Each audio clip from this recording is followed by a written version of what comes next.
যারা এর জন্য দোষী তাদের ব্যাপারেই ব্যবস্থা নেওয়া উচিত। এই সমস্ত প্রসঙ্গে রাজনীতি করার কোনো সুযোগ নেই।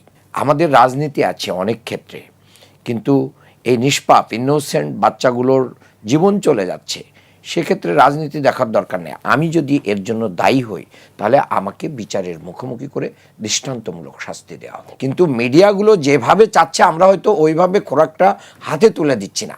আমরা তো বিচার চাইলাম, আমরা তো দেশের আইন আদালত সরকারকে এটাকে সহযোগিতা করতে চাই যে আসেন আমরাও যদি দায়ী হই তাহলে আমাদেরও এর জন্য কি হোক, বিচার হোক। যদি পালিয়েও যায় তাহলে তাকেও নিয়ে আসেন, নিয়ে এসে তাদের কি করেন, বিচার করেন।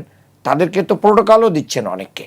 কাজেই এটা সরকারের সদিচ্ছার পরেও অনেকটা নির্ভর করে, সরকার কোনটাকে অগ্রাধিকার ভিত্তিতে দিবে, কোনটা অগ্রাধিকার ভিত্তিতে দিবে না।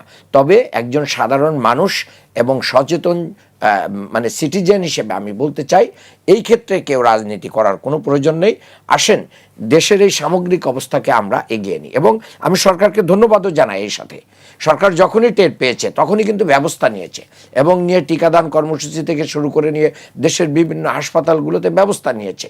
এবং আমরাও আমাদের জায়গা থেকে কিন্তু যেখানে যেখানে সহযোগিতা করা দরকার, বিরোধী দলের অনেক জায়গায় কিন্তু অনেক কিছু নিয়ে আলোচনা হয়, সেগুলো মানুষকে যেটা টেবিলে আলোচনা হয়ে শেষ হয়ে যায় সেটা হয়তো অনেকে জানতে পারে না, কিন্তু এটাও তো একটা ইনিশিয়েটিভ। আমি মনে করি যে এখন তো আমরা একটা মানে এটা রিকভারির পর্যায়ে চলে যাচ্ছি, তবে যাদের কারণে এটা ঘটেছে তাদের বিচারের মুখোমুখি হওয়া উচিত।